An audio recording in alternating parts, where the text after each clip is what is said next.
owns this project and use light steel frame in its construction. Can you talk about the advantages of its technology? Yeah, absolutely. It goes up very quickly, as you can see. So everything you see here today took 24 days to get to this point.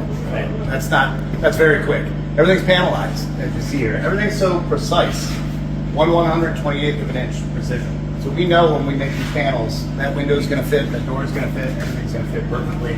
Service holes already pre-cut for running all your MVTs, your wire, everything that you run through it. But for us, more importantly, if you're in the housing business and you have a family living and loved ones living in this building, we're non-combustible. So we got concrete for the flooring, metal studs not gonna burn, the dense glass on the output of the building's not gonna burn. The only wood we have in here is the trim, the doors, and the cabinets. That's it.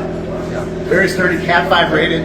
We're not far from the coast, so you're gonna get a lot of wind here, but this building can withstand that without a problem.